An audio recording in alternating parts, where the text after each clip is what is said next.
They poured fish into the desert.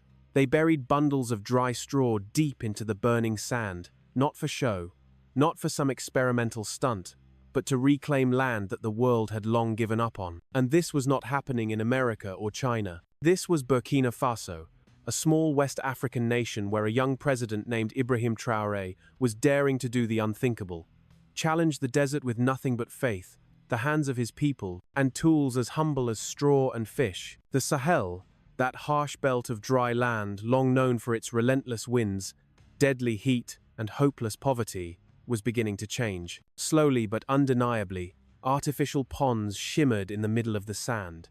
Massive checkerboards of straw covered the dunes. Young saplings pushed their roots into earth that once offered nothing but dust and despair. While much of the world was still locked in debates over climate change, Ibrahim Traoré had rolled up his sleeves and gone to work. No slogans, no grand speeches, just a plan and the courage to follow through. It started with a quiet crisis, one that crept in not with a roar but with a whisper of wind. Each year, the Sahel desert advanced silently, swallowing the soil beneath farmers' feet. Entire villages in northern Burkina Faso vanished from the map, not because of war, but because of sand. Fields that once fed families turned into barren ground. Wells dried, cattle died, and hope began to rot under the same sun that scorched the horizon every morning. This was not just a natural disaster, it was a national emergency.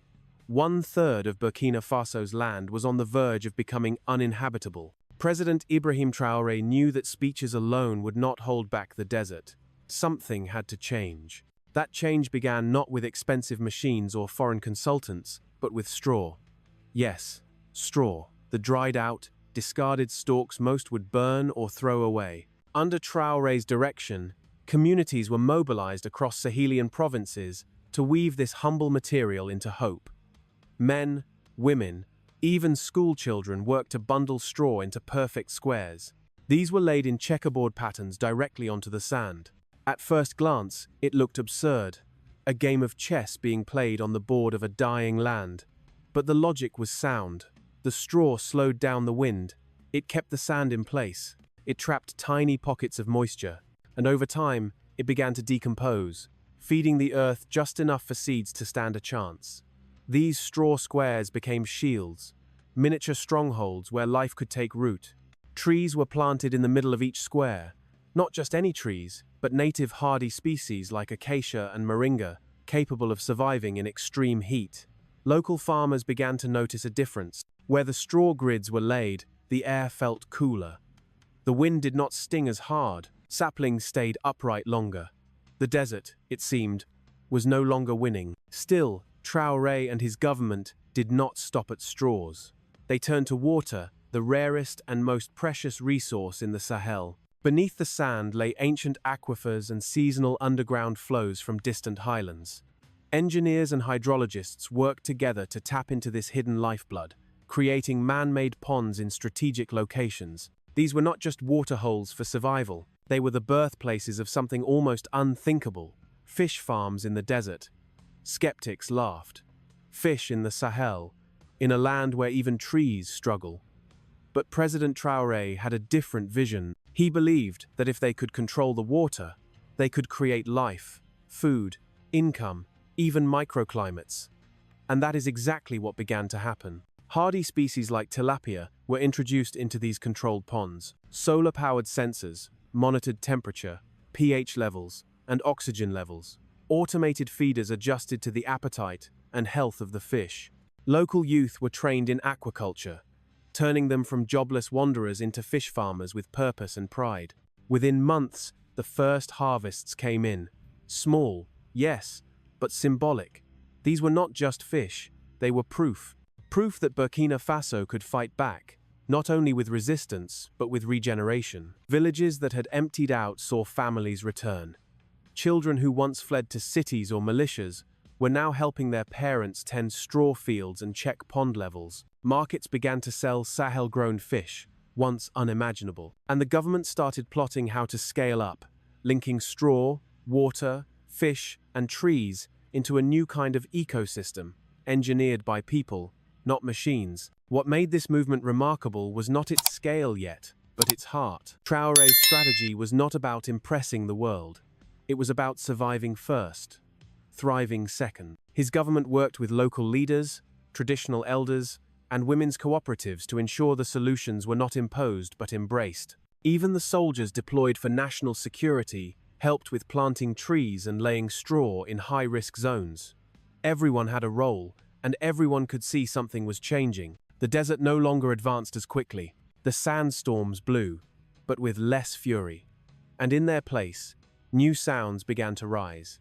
The rustle of young leaves, the ripple of pond water, the laughter of children returning home. These were not miracles. They were the result of planning, labor, and a leadership that dared to believe the Sahel could bloom again. But it was not just Burkina Faso that started paying attention. As word spread of this improbable transformation, of fish thriving in desert ponds and crops sprouting from straw, it drew both admiration and skepticism from the outside world. International journalists visited dusty villages and returned with stories that sounded more like parables than reports. Environmentalists called it a miracle in the making. Others, especially foreign policy analysts, viewed it as a bold assertion of sovereignty, a country choosing to define its future not by aid, but by ingenuity. The real turning point came when neighboring nations began to ask one question: how are they doing it? In Niger and Mali, two countries also struggling under the weight of desertification, delegations quietly arrived in Burkina Faso to observe. They walked among straw grids laid across dunes, touched the leaves of trees that had no right to be alive, and sampled fish caught just miles from where the earth once cracked with thirst. The silence was telling. This was not just a success story, it was a challenge. Proof that the Sahel, long dismissed as a region of suffering, could rewrite its own fate. Inside Burkina Faso, the emotional momentum was undeniable. National pride surged, especially among rural communities that had long felt abandoned. Farmers who once saw themselves as victims of climate change now saw themselves as its first responders. Young people began posting videos on social media of their desert farms, proudly showcasing saplings, fish, and the daily routines of eco-resilience. For a generation often portrayed as either desperate migrants or militants, these images told a different story, one of rootedness, skill, and survival. The impact of this movement went far beyond straw and fish. It began reshaping not only landscapes but the very structure of life in rural Burkina Faso. Entire communities that once faced disintegration began to stabilize. Farmers who had given up their land returned with renewed purpose. Women's cooperatives formed to manage tree nurseries and fish feed production. Schools reopened in villages once considered lost to the desert. What started as an environmental response quickly morphed into a social and political reawakening. The social consequences were immediate and visible. Migration patterns began to reverse. In the past, young men from rural Sahelian areas had two options: flee southward in search of city jobs or head north, vulnerable to extremist recruitment in lawless border zones. But now there was a third path: staying. And not just staying, but building. Building ponds, planting trees, monitoring soil, earning a living without leaving home. For the first time in years, parents began to hope that their children might inherit more than just dust and debt. Politically, President Ibrahim Traoré's position was solidified. In a country that had seen multiple coups, uprisings, and long-standing distrust towards central authority, this movement gave the state something it rarely had in the countryside: legitimacy, not through force or empty slogans, but through results. Government officials began visiting rural provinces, not with police escorts, but with tools, seeds, and listening ears. Mayors and village chiefs who once saw Ouagadougou as distant and out of touch were now calling for more straw deliveries, more training sessions, and more support for fish farming. Even opposition voices found little ground to attack. What could they say? That the trees were too green? That the fish were too many? In fact, several rival political figures began echoing the same language: resilience, local innovation, climate justice. The environmental success of the Straw and Fish Initiative had begun to blur political lines, making it less about parties and more about a shared future. In border areas long plagued by insecurity, armed groups, and banditry, the effects were perhaps most dramatic. As community-led reforestation zones expanded, so did community cohesion. People who had stopped trusting even their neighbors now worked side by side laying straw and tending ponds. Armed attacks in some zones dropped, not because of new military outposts, but because local people had something to protect, something to live for. Peace, it turned out, could grow from the soil just as surely as millet or moringa. This newfound stability allowed the government to pilot deeper reforms. Water ministries introduced mobile, solar-powered pumps and soil enrichment workshops. The Ministry of Youth and Employment launched a national Green Corps, recruiting thousands of young people to be trained in agroecology and aquaculture. Each graduate received a toolkit, a smartphone with monitoring apps, a straw-laying manual, and a basic solar pump. And through it all, the symbolism of the project grew stronger. Straw and fish, two of the humblest things, became icons of resistance, of vision, of rebirth. Murals appeared in village centers, depicting children holding fish in one hand and straw bundles in the other. Radio stations ran weekly updates on the Green Line, the ever-expanding border between restored land and the creeping deserts. But perhaps the most profound political shift was psychological. For decades, many Burkina Faso citizens felt that their nation was at the mercy of others, donors, NGOs, former colonial powers.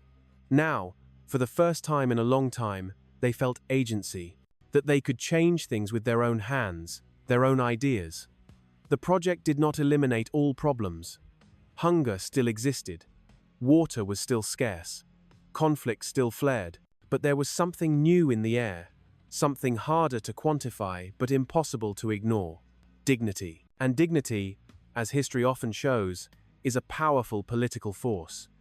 It does not always scream in protests. Sometimes it speaks through quiet labor, through the planting of a tree, the care of a fish pond, the laying of a single straw square under a burning Sunday. In Burkina Faso, dignity was no longer just a word in a speech.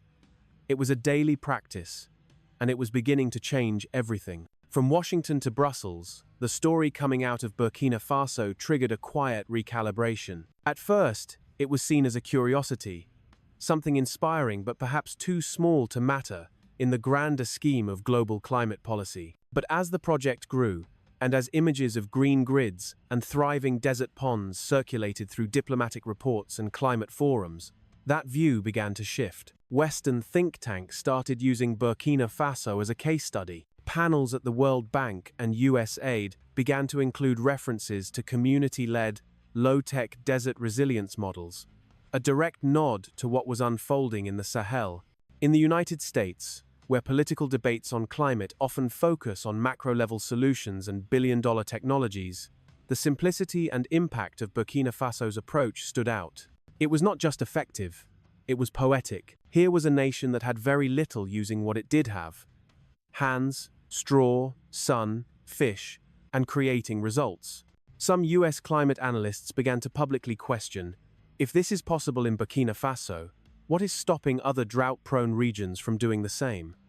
US engagement slowly increased. Agricultural attachés stationed in West Africa submitted field reports recommending collaboration. Universities like UC Davis and Texas A&M, known for agricultural science, reached out to explore research partnerships. The Peace Corps proposed adapting parts of the straw model into their reforestation efforts across Francophone Africa. More significantly, USAID began discreetly funding pilot versions of the project in other parts of the Sahel, Mali, Chad, and southern Niger, with the stated goal of testing Burkina-inspired ecosystem restoration. The American media took notice as well. National Geographic ran a feature titled "Straw Against the Sand," highlighting how President Ibrahim Traoré's initiative was changing the future of the desert. On social media, environmental influencers and African diaspora activists began amplifying the story, presenting Traoré not only as a bold leader but as a visionary, someone willing to act where others had only debated. In a geopolitical moment where Africa is often seen through the lens of conflict, crisis, or competition with global powers, Burkina Faso offered something different. It offered a lesson that leadership does not always come with money or might. Sometimes it begins with a handful of soil and the courage to say, "We will not let the desert win." International organizations began to shift their tone. The United Nations Environment Programme issued a preliminary report praising the initiative as a locally driven, low-tech model with high impact potential. Meanwhile, African agricultural think tanks started exploring how the straw and fish method could be adapted to other dry lands across the continent. Foreign media, from Al Jazeera to The Guardian, produced features documenting how a nation with limited resources managed to outmaneuver nature, using nothing but ancient knowledge and new leadership. The irony was not lost on anyone. At a time when global superpowers were racing to fund multi-billion-dollar climate projects, a small West African country was reshaping its ecological future with straw, sunlight, and community labor. Critics warned of sustainability issues. What if the ponds dried up? What if disease wiped out the fish? What if the fragile straw grids failed under stronger winds? But for every doubt, there was a counter. The government had already begun introducing rotation strategies, resting ponds between cycles, integrating multiple tree species to reduce monoculture risks, and using drones to monitor changes in land, temperature, and vegetation density. The system, while humble, was evolving. For Traoré, this moment was both vindication and a call to scale. In public speeches, he acknowledged the world's attention, but always returned to one principle. This is not about being first, it is about not being last. We either lead ourselves through the desert, or we disappear into it. The emotional peak came during a nationally televised event in Ouahigouya, where President Traoré stood beside a group of village elders and schoolchildren, holding up a handful of soil pulled from what had once been drifting sand. "This," he said, "is what victory feels like. Not in parades or treaties, but in the earth itself." The crowd roared. The elders wept. Children waved flags made from recycled straw. From that moment on, even the most cynical observers began to admit something was shifting in the Sahel, not just in climate, but in consciousness. What began as a desperate act of survival has now become a blueprint for something much bigger. Burkina Faso's battle against the Sahel's creeping sands is no longer just a national story. It is a global question. If straw and fish can reclaim the desert, what else have we underestimated? If one of the poorest countries in the world can reshape its climate future, what excuse do the richest have for inaction? But this story is far from over. The desert still waits. Climate change still accelerates. Resources are still scarce. And skeptics still linger. The question is not whether this model works. It clearly does. The question is whether the world will recognize its value before it is too late. In a world obsessed with innovation, perhaps what we really need is humility. The willingness to learn from those who have the most to lose. The courage to follow leaders who plant trees before they write policies. And the wisdom to understand that sometimes hope looks like a square of straw and a single fish swimming in the sand. The lesson from Burkina Faso is profound yet simple. Salvation does not always come from above, from satellites or superpowers. Sometimes it grows from below, from the soil, from the hands of those who refuse to surrender. Ibrahim Traoré has shown the world that the fight against climate change does not require billions of dollars or cutting-edge technology. It requires something far more precious: the belief that change is possible and the will to make it happen. As the green line continues to expand across the Sahel, pushing back the desert meter by meter, the world watches and learns. This is not just about environmental restoration, it is about human restoration, about communities finding purpose, nations finding pride, and a continent finding its voice in the global climate conversation. The fish swimming in desert ponds are more than an agricultural achievement. They are a symbol of what Africa can accomplish when it stops waiting for solutions and starts creating them. The straw squares spreading across the sand are more than erosion control. They are a declaration that even the humblest materials, in the right hands, can build a future.